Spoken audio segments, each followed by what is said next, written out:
Good morning, students. Welcome to our YouTube channel Maths Academy. I am Kuldeep Rana और आज हम यहाँ पर हैं एक नई अपडेट के साथ में। ये जो अपडेट है ये क्लास 9 से रिलेटेड एक अपडेट है। CBSE ने क्लास 9 से रिलेटेड जो सब्जेक्ट्स हैं उनको चेंज किया है, सब्जेक्ट्स का सिलेबस चेंज किया है। तो देखते हैं क्या क्या चेंजेस हैं।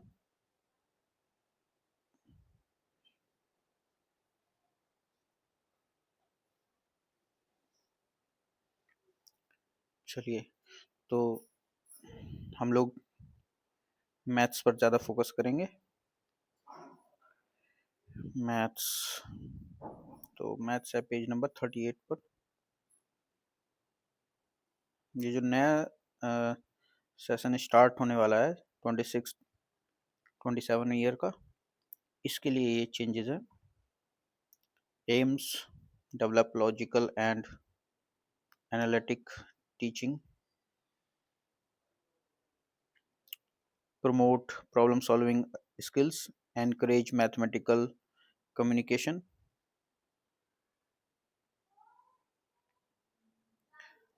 foster appreciation for mathematics, integrate mathematics with real world applications, encourage collaborative and independent learning, inculcate precision and rigor, build confidence in mathematical abilities।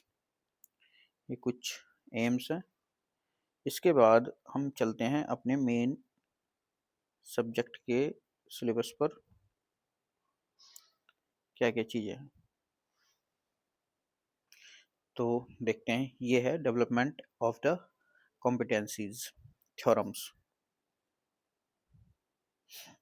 देखिए, जो है ये coordinate geometry, brief history of coordinate geometry, 2D Cartesian coordinate geometry, distance between 2 points in 2D plane. ये जो topic है distance, ये वाला, ये टॉपिक 10th क्लास में था, 9th में ये नहीं था, डिस्टेंस बिटवीन 2 पॉइंट्स। तो ये अब न्यू सिलेबस के अकॉर्डिंग क्लास 9th में ही हमें स्टडी करना होगा। उसके बाद ये mid point of the distance between 2 points, ये भी 10th क्लास में था, अब ये 9th क्लास में हमें पढ़ना होगा। ओके, नेक्स्ट इंट्रोडक्शन पॉलिनोमियल्स के बारे में। सेकंड चैप्टर था ये हमारा अब तक 9th क्लास में। अब इसमें क्या क्या चीज़ें हैं। एल्जेब्रिक एक्सप्रेशंस,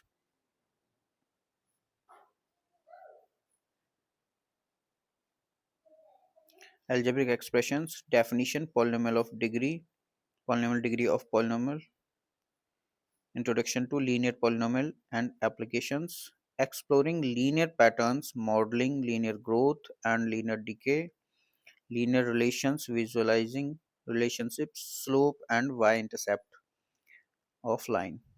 कुछ ये टॉपिक्स जो हैं ये नए ऐड किए हैं इस चैप्टर में।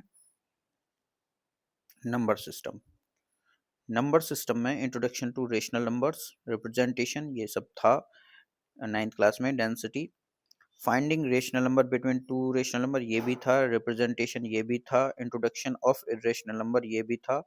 ये जो है टॉपिक, ये वाला under root two, proof of irrationality of under root 2 and under root 3, ये क्लास 10th में था, लेकिन अब ये क्लास 9th में भी रहेगा। एक चीज ये इस चैप्टर में नई ऐड हो गई, द स्क्वायर रूट स्पायरल, ये पहले से ही था हमारे पास में, ये हमने 9th क्लास में ही पढ़ा है। चलिए जी, next chapter introduction to Euclid's geometry, axioms and postulates, history of geometry, constructing square with given side. तो अगर ये कंस्ट्रक्शन वर्ड यहाँ यूज किया गया है तो स्क्वायर का कंस्ट्रक्शन हमें यहाँ करना है। बोधायंस सुलभ सूत्र, सुलभ सूत्र जो था ये यज्ञ जब होते थे हिंदू परंपरा में, सनातन वैदिक धर्म में, तो वहां पर यज्ञ की वेदी को डिजाइन करने के लिए कुछ ज्योमेट्रिकल शेप्स और डायमेंशंस थी उस टाइम पर, उनको यहाँ पर एक सुलभ सूत्र के नाम से जाना जाता है, तो उसका यहाँ पर हम अध्ययन करेंगे। डिस्कवरिंग यूक्लिड्स डेफिनेशंस ये सब है, एग्जाम्स ये भी था। ठीक है, तो यहाँ पर कुछ चीज़ें इसमें भी ऐड की गई हैं। Next, lines and angles. रे नाइन्थ में पहले से ही था, मेजर्स ऑफ एंगल्स था नाइन्थ में, इंटरसेक्टिंग लाइंस ये भी था, pairs of angles, theorems and examples, theorems and examples on parallel lines, intersecting lines and parallel lines. तो इसमें थोड़ा सा चेंज आपको जरूर मिलेगा। ठीक है, अभी बुक पब्लिश नहीं हुई है, जो इंफॉर्मेशन है इसके बारे में वो यही है कि जल्दी ही बुक्स भी पब्लिश्ड हो जाएंगी, और क्लास नाइन्थ का 2026 एंड 27 का जो सेशन है उसी में इस चीज को लागू कर दिया जाएगा। चलिए नेक्स्ट, ये आया सबसे, देखिए धांसू चीज, सीक्वेंस एंड प्रोग्रेशंस। सीक्वेंस और प्रोग्रेशंस 10th क्लास का था, उसमें 10th क्लास में अर्थमेटिक पढ़नी थी, 11th क्लास में हम ज्योमेट्रिक पढ़ते थे। लेकिन अब ये दोनों ही चीजें देखिए, ये सबसे बड़ा चेंज है इसके अंदर। देखिए, इंट्रोडक्शन ऑफ सीक्वेंस, ये general rule, recursive rules, arithmetic, sum of first and terms, geometric. तो ये चैप्टर बिल्कुल नया है, एकदम नया। ठीक है, न्यू, पूरा का पूरा ये सब नया इसमें ऐड किया गया है, इतना सारा। तो ये पता नहीं खुशी की बात है या थोड़ी परेशानी वाली बात है, ये सब जो है ये इतना नया ऐड किया गया है, पूरा का पूरा चैप्टर ये वाला। ठीक है, चलिए अगला, नेक्स्ट है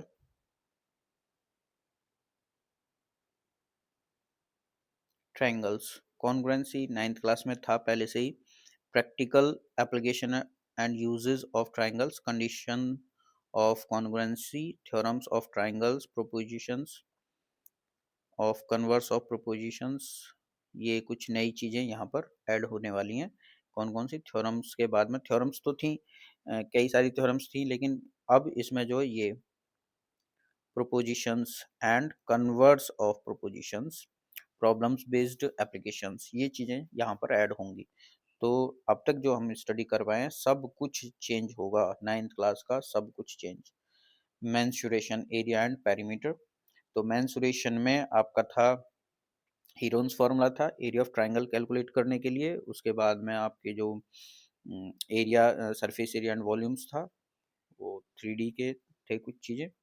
पेरीमीटर ऑफ शेप्स, तो पेरीमीटर में शेप्स का जब यहाँ नाम लिया गया तो यहाँ ये नहीं कहा गया है कि केवल ट्रायंगल होगा, स्क्वायर, रेक्टेंगल, पैरेललोग्राम, सर्कल्स सब हो सकते हैं। देखो ये आ गया perimeter of circle, introduction to pi and its irrationality, length of an arc, length of arc. ठीक है, वैसे तो ये आप मान सकते हैं कि भाई लेंथ ऑफ आर्क हम एक सिंपल फॉर्मूला से कैलकुलेट कर सकते थे, लेकिन 10th क्लास में भी ये टॉपिक है, length of arc. Area of shapes, rectangle, parallelogram and triangles. तो लास्ट ईयर केवल जो था अब तक के सिलेबस में, वो एरिया ऑफ ट्रायंगल था, हीरोन्स फार्मूला। अब जो है इसमें आपको पैरेललोग्राम और ये सारी चीज़ें भी मिलने वाली हैं।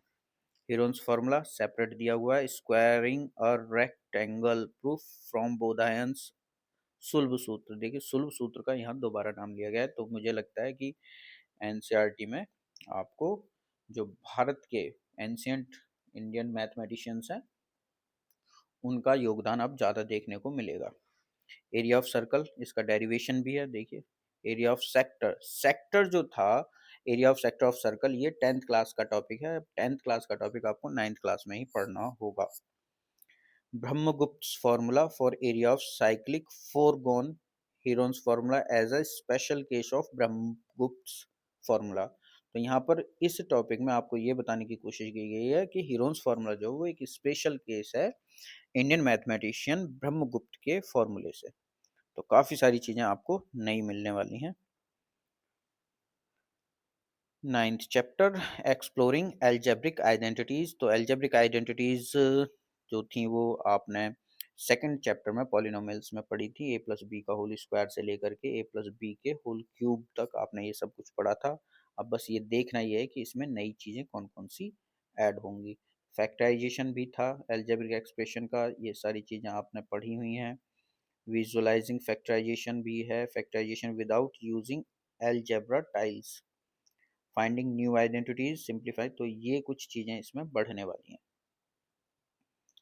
10th chapter, fourgons, quadrilaterals, properties of parallelogram, ये था हमने पढ़ा है इसमें properties of parallelogram, important theorems of parallelogram ये भी हमने पढ़े हैं, मिड पॉइंट थ्योरम ये भी हमने पढ़ा है, understanding the notion of central symmetry in the context of parallelogram, ये टॉपिक यहाँ पर इसमें एक्स्ट्रा है, एक टॉपिक यहाँ पर भी बढ़ा दिया है।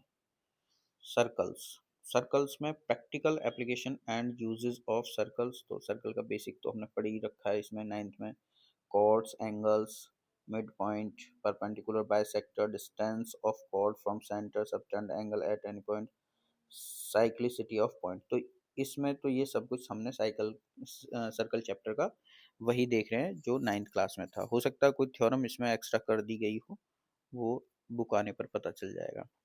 इधर साइड में लिखी हुई हैं कुछ ये थ्योरम्स, इधर ये देख लीजिए कौन कौन से हैं। अशोक चक्र, सुदर्शन चक्र, ये सब सर्कुलर सर्कल के एग्जाम्पल्स हैं। चलिए आगे बढ़ते हैं। Linear equation, linear equation in two variables, introduction to linear equation पढ़ा हुआ है। सॉल्यूशन, सिंपल सॉल्यूशन हम निकालते हैं। स्लोप, ये है चीज, देखो स्लोप का इंट्रोडक्शन जो है वो 11th क्लास में होता है, वो इंट्रोडक्शन आपको यही linear equation in two variables में 9th क्लास में ही मिल जाएगा। ड्राइंग ऑफ ग्राफ्स, ग्राफ भी ड्रॉ करना सीख जाएंगे आप 9th क्लास में ही। Pair of linear equation in two variables, graphical method, solving in two variables, ये ग्राफिकल सॉल्यूशन मेथड जो ये 10th क्लास में था। तो बच्चों आपको बहुत कुछ 10th क्लास का 9th क्लास में ही पढ़ने के लिए मिल जाएगा। Nature of solutions and consistency, inconsistency, ये भी बिल्कुल 9th क्लास में मिल गया है जो कि 10th क्लास का टॉपिक था अब तक। एल्जेब्रिक मेथड, एल्जेब्रिक मेथड में सब्स्टिट्यूशन एंड एलिमिनेशन मेथड्स हम दो पढ़ने वाले हैं। बहुत बहुत बधाई हो स्टूडेंट्स, आपको 10th क्लास का जो टॉपिक है वो अब आपको 9th क्लास में ही पढ़ने को मिल जाएगा। ये 10th क्लास के टॉपिक्स थे, सब्स्टिट्यूशन और elimination method. Mensuration, surface area and volumes पर आ जाते हैं। सरफेस एरिया, अब इसमें था surface area and volumes of spheres, ये इंक्लूड है हेमिस्फीयर्स और राइट सर्कुलर कोन्स। तो ये तो हम उसमें भी पढ़ रहे थे अब तक के सिलेबस में भी। ठीक है आगे बढ़ते हैं। अच्छा इसमें पिरामिड्स और ऐड किए हैं, देखिए इधर साइड में लिखा हुआ पिरामिड्स। ठीक है ये चीज बढ़ेगी इसके लिए। स्टैट्स, स्टैट्स में क्या है, ग्राफिकल रिप्रेजेंटेशन ऑफ डेटा, पहले से ही पढ़ रहे थे हम। मेजर ऑफ सेंट्रल टेंडेंसी, तो मेजर ऑफ सेंट्रल टेंडेंसी में मीन, मोड, मीडियन वगैरह आते हैं। और ये मीन, मोड, मीडियन, अब यहाँ पर बस ये देखना है कि ये किस टाइप के डेटा के लिए है। अगर ये ऑर्गेनाइज्ड मतलब इस तरह डेटा जो होता है, डेटा में अगर ये आपको सिंपल रॉ डेटा के लिए दिया हुआ है तो रॉ डेटा के लिए तो हम पढ़ रहे थे 9th क्लास में। लेकिन अगर ये ऑर्गेनाइज्ड डेटा के लिए तो वो 10th क्लास के टॉपिक्स थे। अगर वो इंक्लूड हैं तो फिर आपके लिए इस चैप्टर में भी मेहनत बढ़ जाएगी। इंट्रोडक्शन टू प्रोबेबिलिटी, प्रोबेबिलिटी हम 9th में भी पढ़ रहे थे। अब देखते हैं इसमें क्या कॉन्सेप्ट ऑफ प्रोबेबिलिटी है। Probability of scale, empirical probability, empirical probability का जो टॉपिक है वो 10th क्लास से लिया गया है। तो थ्योरेटिकल प्रोबेबिलिटी हो जाएगा sample space and events representing probability throats tree diagrams and tables. तो बहुत सारी चीज़ें आपको इसमें चेंज मिलेंगी। तो ये हमारा मैथ्स का सिलेबस है स्टूडेंट्स। तो एक तरह से मैं ये कहूँगा कि आगे का कंपटीशन बढ़ने वाला है, आपको और अच्छी ज़्यादा नॉलेज देने के लिए एनसीईआरटी ने ये कदम उठाया है। और मैं तो यही कहूँगा कि एनसीईआरटी इसके लिए बहुत ही बधाई का पात्र है। सीबीएसई बोर्ड को बहुत बहुत बधाई बच्चों का सिलेबस चेंज करने के लिए, यही है कि ये बढ़ाने के लिए। थैंक यू स्टूडेंट्स, आप लोग तैयार हो जाइए जो भी अब 9th में आने वाले हैं नए सिलेबस के लिए। Thank you.